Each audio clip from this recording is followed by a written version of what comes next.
오늘 말씀 인생의 고난 앞에서라는 주제로 하나님 말씀 함께 살펴볼 때에 이 시간 예배를 통하여 우리의 마음을 짓누르며 우리의 삶을 힘들게 하는 모든 어려움들에서 주님 돌보심 속에 치유되고 회복되는 저와 여러분의 예배 자리, 은혜 자리 될 수 있기를 간절히 소망합니다. 말씀 가운데 여러분 하나님을 만나시고 하나님이 내미시는 그 치유의 손길을 통하여 회복의 은혜, 감사의 은혜를 이 시간 맛볼 수 있길 원합니다. 예배는 바로 그런 자리입니다. 우리만 좋아서 하나님 앞에 나와서 찬양하고 사모하는 마음으로 임하는 것이 아니라 그 마음 속에 하나님은 분명히 화답하십니다. 역사하여 주시고 우리의 어려움을 기억하시고 모든 어려움을 도말하시사 치유의 하나님, 회복의 하나님을 나타내 보여주실 줄 믿습니다. 이러한 은혜를 누리는 우리 대구성일교회 복된 예배 자리 될 수 있기를 주 예수 그리스도의 이름으로 축복합니다. 아멘.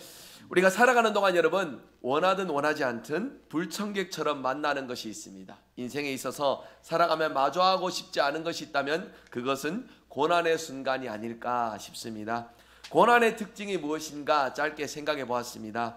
많은 특징들이 있을 것입니다. 그렇지만 쉽게 떠오르는 한 가지는요, 우리가 전혀 뜻하지 않는 때에 원하지 않지만 불현듯이 갑자기 찾아오는 것이 고난의 특징이 아닐까 싶습니다. 예를 들어 질병이라는 고난이 갑자기 우리의 삶을 짓누릅니다. 경제적인 어려움으로 우리의 삶에 힘겨운 무게를 더하여 줍니다. 때로는 가족의 죽음이라는 그 아픈 일들로서 우리의 마음이 무너져 내리는 그러한 안타까움을 겪기도 합니다.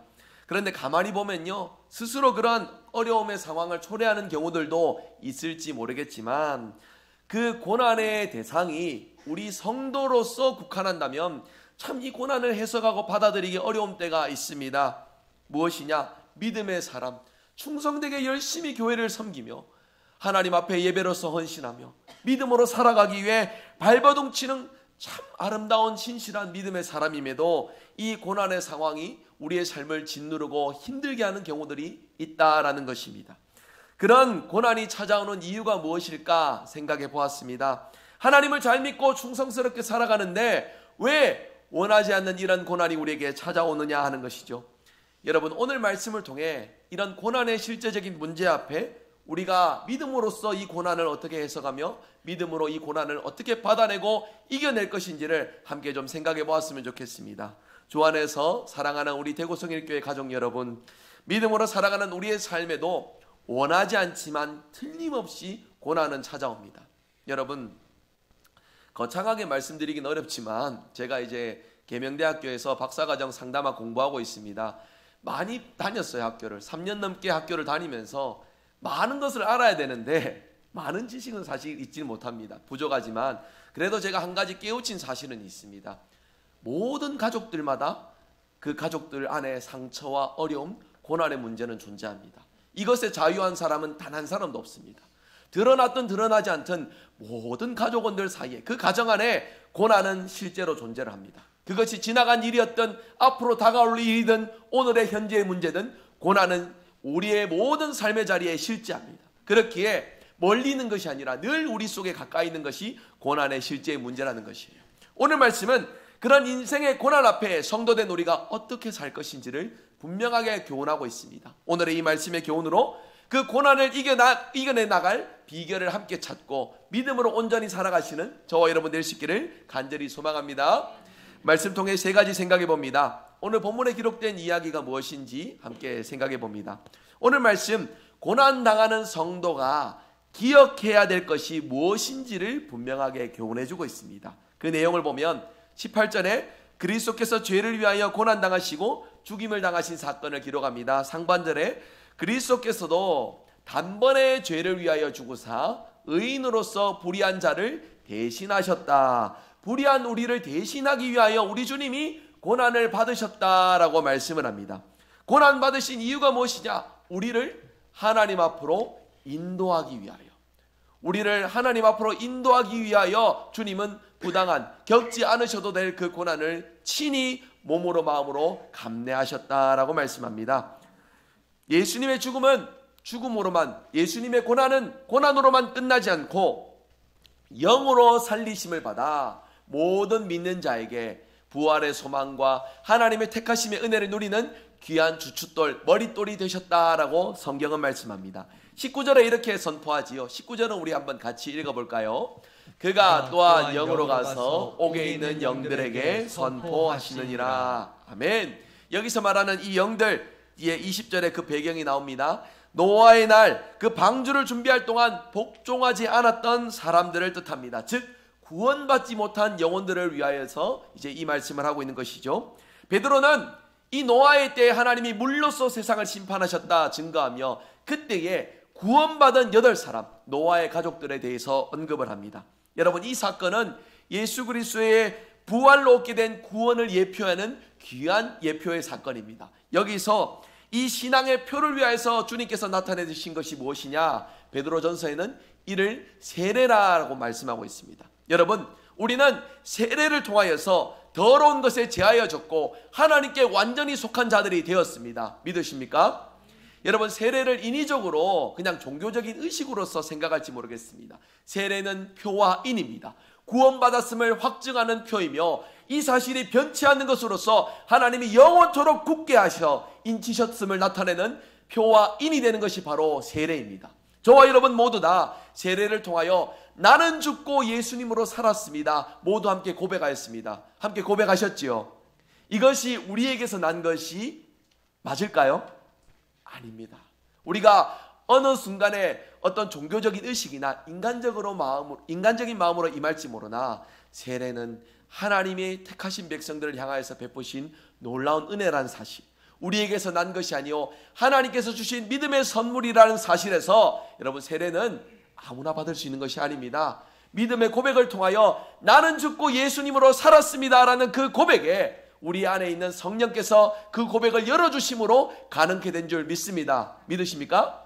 저와 여러분 모두 다 세례를 받았다면 하나님께서 우리를 위해 허락하신 예수 그리스도의 아름다운 그 고난, 그 희생을 귀하게 여기면서 우리의 삶과 연결하여 우리 역시도 주님의 그 십자가의 길을 함께 따라가는 은혜가 있기를 주님의 이름으로 축복합니다.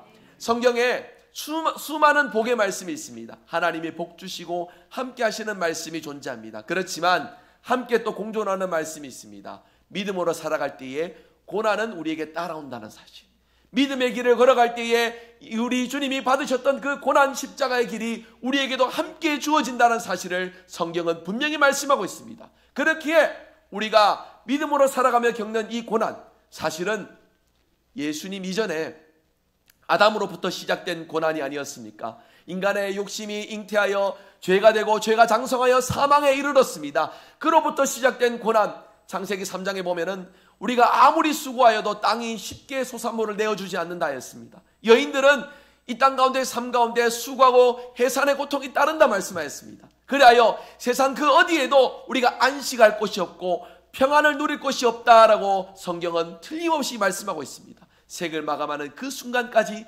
고난으로 살아가야 됐던 우리의 인생입니다. 그러나 우리의 육의 순간에 고난이 있을지라도 우리 주님이 죽으시고 부활하심으로 이루신 아름다운 희생으로 열어주신 구원의 길, 그 십자가의 길을 통하여서 저와 여러분 영원히 구원받아 고난에서 자유케 되었음을 믿으시길 바랍니다. 그리하여 최종적으로 요한복음 5장에 말씀하신 대로 주님 다시 오시는 그날에 주님께서 이루실 아름다운 은혜의 역사로 우리의 육신 역시도 영원한 안식, 하나님 주시는 참된 평안을 맛보는 그러한 은혜의 육신으로 다시금 부활하게 될 줄 믿습니다. 이런 생각 혹시 해보신지 모르겠습니다. 이제 이번 주간 우리 고 최정성 권사님 장례 예배를 드리면서 많은 어떤 생각들이 스쳐가며 참 슬프고도 그러면서도 기쁜 마음들을 가지는 은혜의 시간이었습니다. 이런 고민 혹시 안 해보셨어요? 주님 다시 오시는 그날에 우리의 육체가 다시금 부활하는 것은 믿겠는데 이런 물음표 혹시 없으셨습니까? 참고로 제가 사역하면서 중고등부 친구들한테 받아봤던 질문 중에 하나입니다. 목사님, 부활을 하긴 해야 되겠는데 화장을 하면은 좀 뭔가 난감하지 않겠습니까? 우리 주님도 좀 곤란하실 수도 있고, 이런 어떤 질문을 제가 실제로 받아보았어요. 그런데 여러분, 제가 믿음으로 하나님 주신 은혜로서 선포하건대 흙으로도 사람을 빚으신 하나님이십니다. 믿으시죠? 그렇다면 성경에 우리가 어떤 형체로서 어떤 모습으로서 부활할 것인지에 대해서 상세하게 기술하지는 않았습니다만 여러분, 이 사실을 분명히 기억하십시오. 굳이 우리가 몰라도 하나님이 알아서 하실 영역이기 때문에 성경에 기록하지 않으신 것이에요. 하지만 하나님이 그러한 어떤 우리가 알 수 없는 미지의 영역이지만 이 미지의 영역으로 접근할 수 있는, 다가갈 수 있는 그 통로는 열어주셨습니다. 주님이 다시 오실 때에 변화산에서 변화되신 주님의 그 영광스러운 형체처럼 밝은 얼굴, 그리고 흰옷같이 우리의 육신이 변하게 되어 영광스러운 몸으로 부활하게 될 것을 우리 예수님을 통하여서 이미 예표하셨고 나타내 보여주셨습니다. 죽으셨던 주님 다시금 부활하시어 그 부활의 육신으로 그 영혼도 그 육신도 모든 고난에서 자유케 되는 은혜를 우리 주님이 증명해 주셨다는 것이에요. 믿으십니까? 이 사실을 통하여 저와 여러분 모두 다 불의한 자였으나 예수님을 통하여, 고난당하신 의인이신 예수님을 통하여 이제 하늘로부터 연결되어 주님이 경험하시는 그 최고의 영광, 최고의 은혜를 우리도 함께 누리는 자들이 되었다라고 성경은 말씀하고 있습니다. 동시에 이러한 사실을 깨달음과 함께 예수 그리스도를 본받는 삶을 우리가 함께 살아가야 될 것을 성경은 말씀합니다. 선을 행하나 고난을 받는 성도, 선을 행함에 있어서 고난은 반드시 따른다는 것을 성경은 거듭하여 우리에게 말씀해 주고 있습니다. 그리하여 그 고난 속에 인내하고 주님과 함께 동행해 갈 때에 우리가 장차 겪게 될 영광스러운 은혜는 무엇입니까? 바로 하나님 나라 보좌 우편에 앉는 주님의 그 영광을 우리가 함께 누리게 된다는 것입니다. 계속해서 이 말씀을 더 깊이 있게 살펴보길 원합니다. 오늘 말씀 두 번째입니다. 오늘 말씀의 기록 목적이 무엇인지를 한번 생각해 봅시다. 오늘 말씀 두 번째, 오늘 말씀을 기록한 목적, 그것은 베드로가 이 말씀을 통하여서 나타내고자 하는 것은 예수 그리스도께서 당한 고난과 더불어 부활의 영으로 옥에 있는 영들에게까지 전파하신 이 사실을 기억하면서 우리의 삶에 마주하는 모든 고난에 선으로 악을 이기는 믿음의 삶을 살아갈 것을 우리에게 당부하고 있다는 것입니다. 앞서 13절에서 17절에 성도들이 의를 위해서 고난당하면서도 소망 중에 참으며 선을 행하라 라고 베드로 사도는 권면하였습니다. 무엇을 구체적으로 권면하느냐? 핍박하는 자들을 두려워하지 말고 핍박하는 그 세상 가운데 오히려 선한 양심으로 그 세상 속에 인내하며 선을 이루기에 더 힘쓸 것을 우리에게 말씀하고 있다는 것입니다. 13절 14절에서 또 너희가 열심으로 선을 행하면 누가 너희를 해하리요 그러나 의를 위하여 고난받으면 복이 있나니. 한번 따라서 해볼까요? 의를 위하여 고난받으면 복이 있나니. 틀림없이 하나님께서 약속하여 주십니다. 믿음의 삶을 살아가는 중에 맞이하는 모든 고난의 순간에 그 의를 위하여 고난을 겪는 모든 일에 하나님이 복 주시고 함께하여 주신다 약속하여 주십니다. 이 사실을 믿고 의지하시는 저와 여러분 될 수 있기를 간절히 소망합니다. 그리하여서 이 사실을 기억하여 중요한 것은요, 두려워하지 마라 말씀하고 있는 것입니다. 16절 17절 이렇게 베드로 사도를 통해 선언합니다. 우리 말씀 한번 같이 한번 읽어볼까요? 선한 양심을 가지라. 이는 그리스도 안에 있는 너희의 선행을 욕하는 자들로 그 비방하는 일에 부끄러움을 당하게 하려 함이라. 선을 행함으로 고난받는 것이 하나님의 뜻일진데 악을 행함으로 고난받는 것보다 나으니라. 아멘.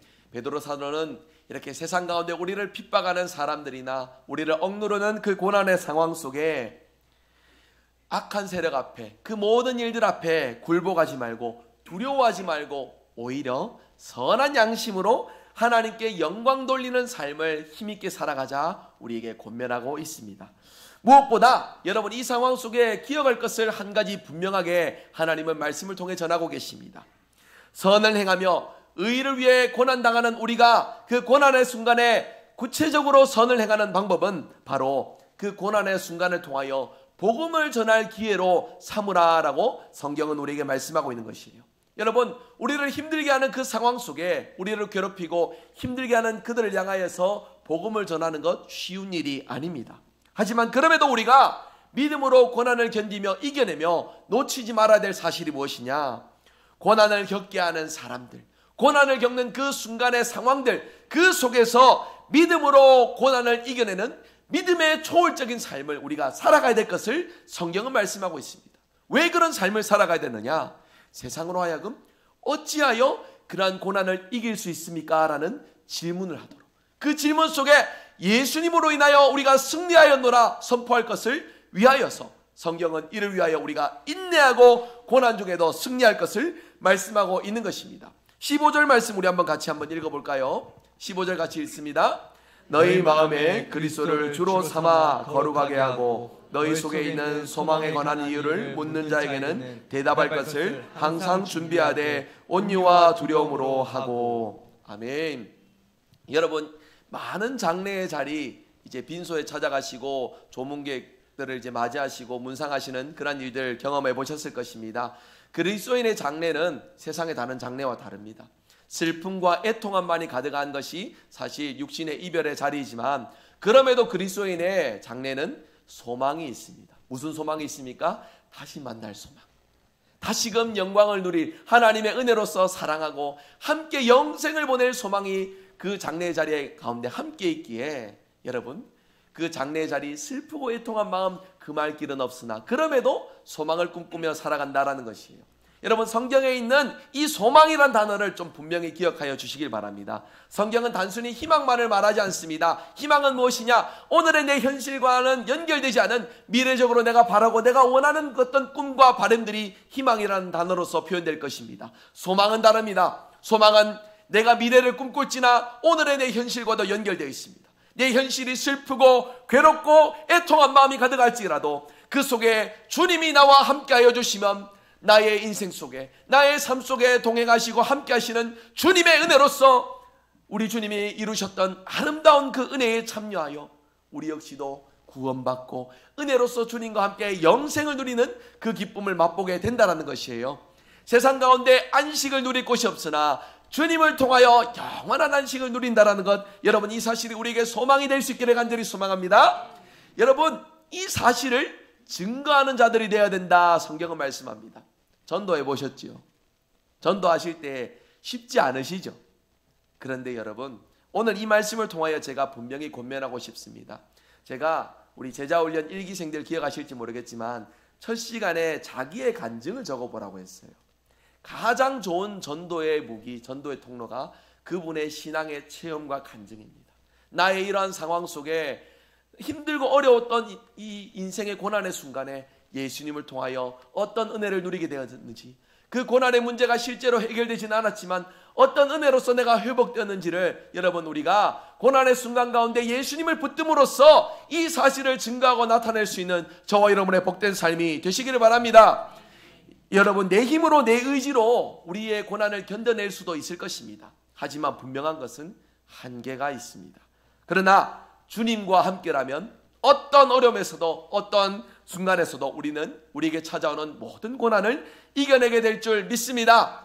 제가 바라는 것은 오늘 말씀을 통해 고난을 이겨내는 정도가 아니라 이 사실을 우리에게 허락하신 주님을 기억하여 고난 중에도 세상을 향하여서 담대하게 예수님의 능력을 나타내고 증거할 수 있는 저와 여러분의 복된 삶이 되시기를 주님의 이름으로 축복합니다. 오늘 말씀 세 번째입니다. 오늘 본문을 통해서 우리가 실천할 것은 무엇인지를 분명하게 생각해 봅시다. 오늘 말씀을 통해 우리가 실천할 바는 분명합니다. 고난을 극복하는, 고난을 초월하는 삶을 함께 살아가는 것입니다. 신앙인에게 있어서 그리스도가 고난을 받는다는 그 이유, 그 사실, 그 비결을 기억하는 것은요, 여러분, 단순히 어떤 지식의 영역이 아닙니다. 우리를 구원하신 예수님이 십자가를 지시고 부활하셨다는 그 사실을 기억하는 정도가 아니에요. 우리의 삶으로도 열매를 맺어야 됩니다. 실제가 돼야 됩니다. 그러니까 내가 처한 환경을 극복하고 초월하는 삶의 비결이 바로 예수님의 죽으심과 부활하심이 되어야 한다라는 것이에요.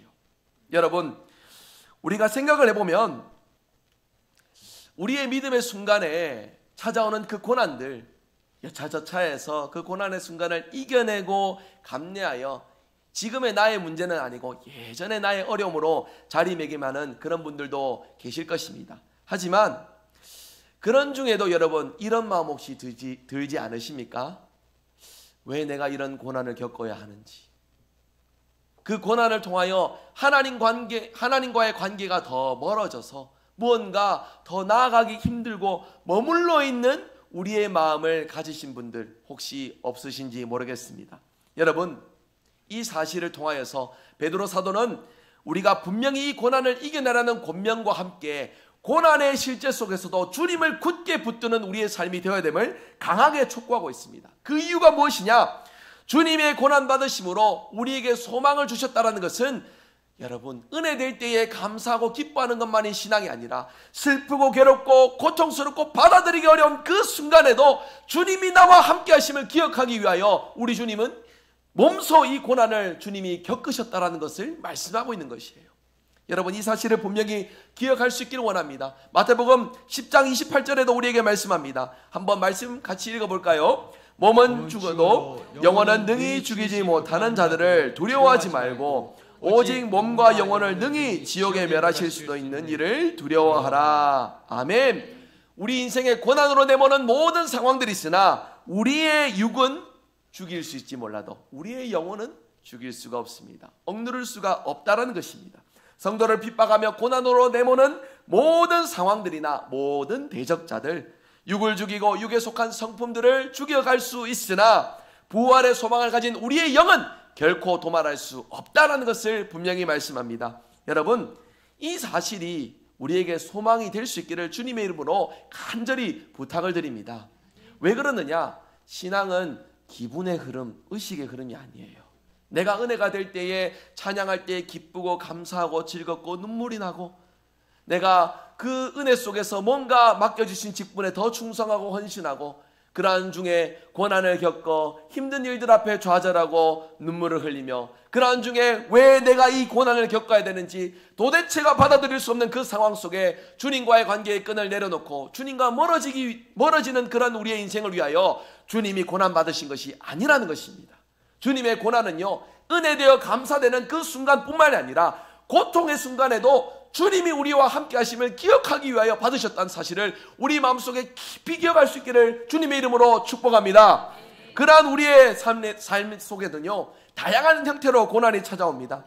초대교회처럼요, 예수님을 믿는다는 것으로 우리 목숨을 빼앗아가는 그런 고난은 오늘날 실제하지 않을 것입니다만, 제가 어찌 여러분의 삶 속에 찾아오는 고난을 다 헤아릴 수가 있겠습니까? 때로는 육신의 질병으로, 때로는 경제적인 문제로, 때로는 인간관계로서, 때로는 오랫동안 기도하는 일에 응답받는 것이 아니라 오히려 원치 않는 상황 속에 내몰려서 고통을 겪는 그 순간에 그 상한 마음들을 어찌 제가 이 순간에 말씀을 전하면서도 다 담아낼 수 있겠습니까? 저도 사람이기에 여러분, 그런 마음들을 다 깊이 헤아리지는 못할 것입니다. 그렇지만 우리 주님은 아십니다. 우리 주님은 여러분과 그 순간에도 함께 하십니다. 믿으십니까? 그 고통의 순간 속에, 그 어려운 일들 속에, 여러분, 그 어려운 상황 속에 많은 것들이 떠오르실 거예요. 내가 지금껏 믿음으로 살아왔는데 어찌하여 이런 어려움들을 겪느냐? 내가 이런 고난을 마주할 만큼 내가 무엇을 잘못했느냐? 그런 자책들이 여러분 밀려오실 것인데요, 다시 강조드립니다.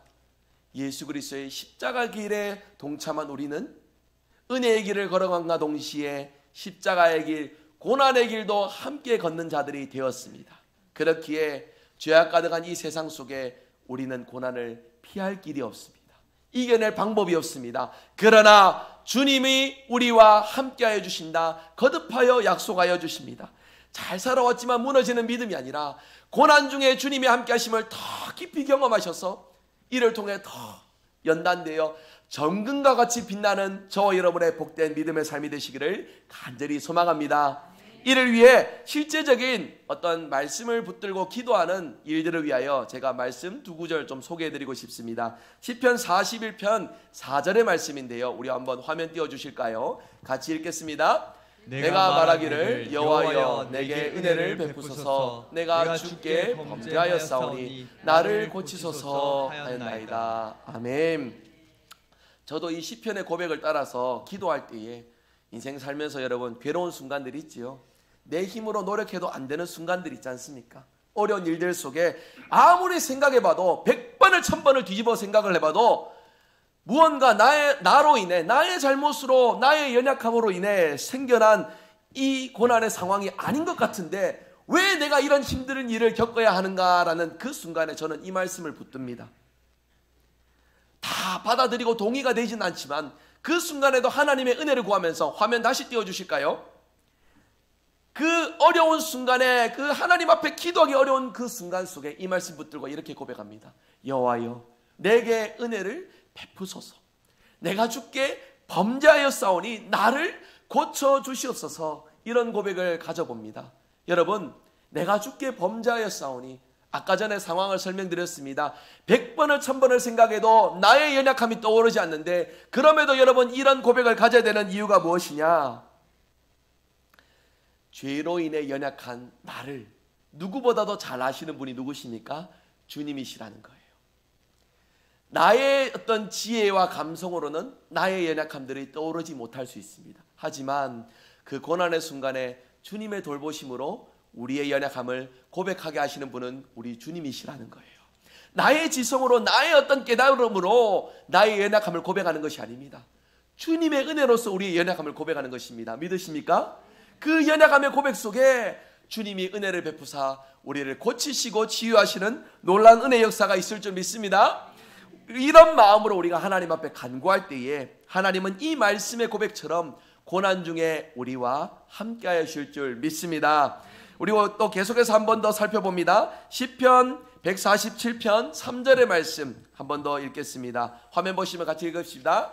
상심한 자들을 고치시며 그들의 상처를 싸매시는 하나님, 육을 치료하신 같이 나의 영혼을 치료하소서. 새롭게 소생되게 하소서. 아멘. 여러분, 주님의 은혜로서 우리의 연약함을 깨달았다면 우리의 상처를 싸매시고 고치시는 놀라운 치유의 은혜, 그것이 육체로도 우리의 영혼으로도 우리의 심령으로도 이어지는 놀라운 은혜가 저와 여러분 삶 가운데 가득하시기를 간절히 소망합니다. 이 시간 고난 앞에 상하는 우리의 마음과 우리의 육신과 우리의 연약한 모든 것들이 주님의 돌보심 속에 치유하시고 은혜 베푸시는 주님의 돌보심으로 회복되는 놀라운 역사가 있기를 주 예수 그리스도의 이름으로 축복합니다. 그리하여 이 말씀 우리가 함께 또 힘있게 고백하면서 하나님의 은혜를 우리 마음속에 함께 새길 수 있기를 원합니다. 이사야 57장 15절 말씀입니다. 같이 우리 힘있게 간절한 마음으로 함께 읽겠습니다. 지극히 존귀하며 영원히 거하시며 거룩하다 이름하는 이가 이와 같이 말씀하시되 내가 높고 거룩한 곳에 있으며 또한 통회하고 마음이 겸손한 자와 함께 있나니 이는 겸손한 자의 영을 소생시키며 통회하는 자의 마음을 소생시키려 함이라. 아멘. 참으로 주님 주시는 위로의 말씀이 되는 줄 믿습니다. 이 말씀의 핵심은 겸손입니다. 여러분, 내가 모든 것을 할 수 있다 싶어 살아가는 것이 바로 인간의 마음이에요. 그 마음에서 죄가 파생되어서 그것이 사망으로 이어져서 영원한 형벌로서 이어지는 우리의 연약한 인생이 되었습니다. 이러한 아담의 계보로서 이 땅 가운데 온 우리 모두가 사실 이 사실에서 자유할 수 없습니다. 조금 뭔가 잘 되면 기세등등하지 않습니까? 내 힘으로 이룬 것 같이 자신감 넘치고 뭔가 뿌듯하지 않습니까? 자신감 넘치게 살아가는 우리의 삶 속에 여러분, 잘 될 때는요, 내가 생각이 납니다. 내가 잘한 것 때문에, 내가 수고한 것 때문에, 내가 노력한 것으로 얻는 마땅한 결과이다 싶은 그런 마음이 들어요. 근데 이상하지요? 고난의 순간에는 무엇이 생각나느냐? 나의 밖의 것들이 생각납니다.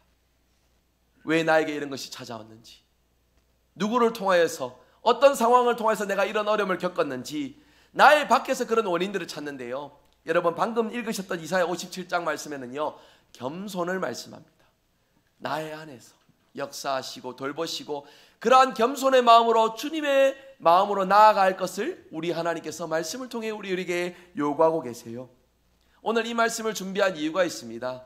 우리 성도들을 신방하면서 이제 만나면서요, 제가 참 마음이 무거운 것은 우리의 인생이 참 너무나도 수고하고 무거운 짐을 지고 살아가는 연약한 인생인 것 같아요. 다들 행복하게 살고 싶고, 다들 기도하는 대로 응답받고 싶고, 수고하는 대로 열매를 맺고 싶은 것이 우리의 마음인데, 원치 않지만 이 건강의 문제로 너무나도 고통을 겪고요, 가정의 문제, 차마 남들에게 얘기하지 못할 우리 가정 안에 그 무거운 속사정으로 인해 이 신앙의 자리에 나오면 나올수록 더 깊은 마음이 드는 우리의 어려움, 정말 열심히 믿음으로 수고하고 노력하는데도 우리의 경제 사정은 나아지지 않고 더욱더 어려운 상황에 치닫게 되는 이 모든 어려움들 속에 무너져가는 그러한 성도들의 마음을 접할 때에 너무나도 안타깝고 너무나도 슬픈 마음을 가져봅니다. 그럼에도 부족한 종이지만 목사로서 이 말씀을 꼭 드리고 싶습니다.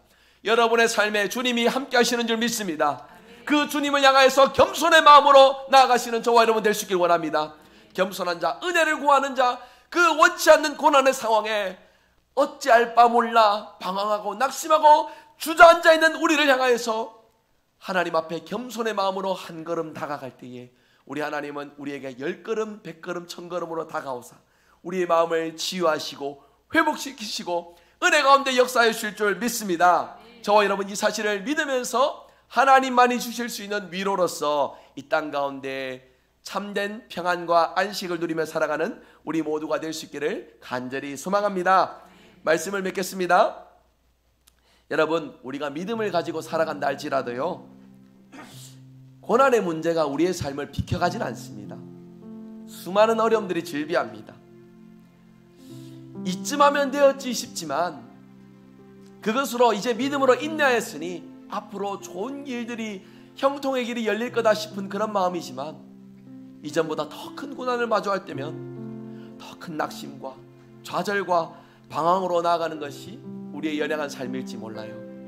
그럴 때 우리가 무엇을 기억해야 되느냐? 오늘 말씀을 통해 권면합니다. 바로 십자가입니다. 부활의 신앙입니다. 우리를 위해 고난받으신 주님을 기억하는 것입니다. 그리하여 십자가의 길로 초대하신 주님의 그 부르심을 따라 묵묵히 이 땅 가운데에서의 수고와 어려움과 고통의 순간에도 좌로 우로 치우치지 않고 믿음으로 이 길을 온전히 걸어가는 것, 그것이 우리가 함께 걸어가야 될 믿음의 길인 줄 믿습니다. 이 땅의 고난의 그 어려운 문제들 우리의 힘으로 초월할 수 없습니다. 그러나 주님이 함께 하심으로 우리는 이겨낼 줄 믿습니다. 승리할 줄 믿습니다. 자유하게 되고 고침받게 되고 치유받아 회복되어 우리의 삶으로 예수님을 증거하고 나타내는 놀라운 은혜 역사를 함께 살아가게 될 줄 믿습니다. 사랑하는 주 안에서 하나 되는 우리 대구 성일교회 가족 여러분, 우리에게 찾아오는 모든 고난에서 승리하여 이겨내어 우리의 삶으로 예수님의 십자가를 증명하는 은혜의 삶을 함께 살아갈 수 있기를 간절히 소망합니다. 이를 위해 우리가 함께합니다. 함께 예배하며 교제하며 사랑하며 믿음의 삶을 함께 나누는 이유가 무엇입니까? 이 땅 가운데서 흔들리지 말고 믿음의 이 길을 온전히 걸어가기 위해, 믿음의 길을 걸어가 함께 승리의 영광을 맛보기 위해 우리는 주님의 부름을 받아 한 교회 공동체가 되었습니다. 하나가 되었습니다. 여러분, 교회 공동체가 내 몸이 마음에 들지 않는다 하여 어찌 잘라낼 수 있겠습니까? 주님이 우리를 한 몸으로 엮어주셨습니다. 나의 고난을 이기는 것도 중요하지만 내 형제 자매의 고난을 이겨내도록 내가 다가가는 것도 중요합니다. 내 힘으로 할 수 있습니까? 그럴 수 없습니다. 주님이 함께 하시면 나의 고난의 문제도 승리할 수 있으며 내 형제 자매의 고난에서도 나를 통해 주님의 일하심을 우리가 함께 나타내게 될 줄 믿습니다. 이 아름다운 은혜를 맛보는 공동체, 그리하여 믿음으로 승리하는 우리 모든 대구 성일교회 성도들 되시기를 주 예수 그리스도의 이름으로 축복합니다. 아멘. 이 시간 함께 찬양합니다. 주님 손잡고 일어서세요. 고난 속에 우리의 상한 마음을 위로하시는 주님이 우리를 향해 손을 내미십니다. 그대로 이 손 맞잡을 수 있기 원합니다.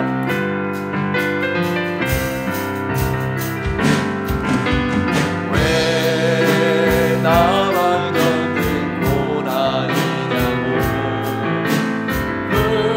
불평하지 마세요. 고난의 뒤편에 힘든 주님이 주신 축복 미리 보면서 감사하세요. 너무 견디기 힘든 지금 이 순간에도 주님이 일하고 계시잖아요. 남들은 지쳐 앉아 있을지라도 당신만은 우리 자기 가슴에 손을 얹고 함께 고백해 볼까요? 힘을 내세요. 힘을 내세요. 주님이 손잡고 계시잖아요. 주님이 나와 함께함을 믿는다면 어떤 영경도 두 손 들고 찬양합니다. 힘을 내세요. 힘을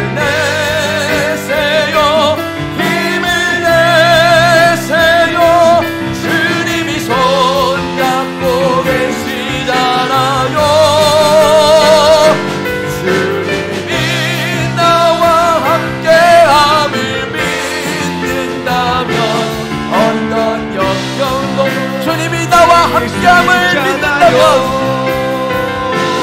주님이 나와 함께 어떤 고난도 이길 수 있습니다. 어떤 고난도 견딜 수 있잖아요. 이 시간 말씀 기억하며 기도합니다. 인생의 고난 앞에서 주님께서 우리를 위해 받으신 고난을 기억하며 낙심치 말고 고난 중에도 주님을 더욱 붙드는 우리의 삶이 되게 하소서. 믿음으로 인내하는 우리의 모습을 통해 세상의 복음의 능력을 힘있게 증가할 수 있도록 주여 은혜를 베풀어 주시옵소서. 상심한 자들을 고치시며 상처를 싸매시는 하나님, 이 시간 우리의 영과 육이 새롭게 회복되게 하여 주시옵소서. 치유하여 주시옵소서. 붙들어 주시고 회복시켜 주시옵소서. 우리 간절한 마음으로 합심하여 기도합니다. 기도하겠습니다. 주님 감사합니다. 우리를 불쌍히 여기시며 사랑하시는 주님의 그 마음을 이 시간 우리를 꼭 기도해 주시면 감사합니다. 주님 함께하여 주시옵소서.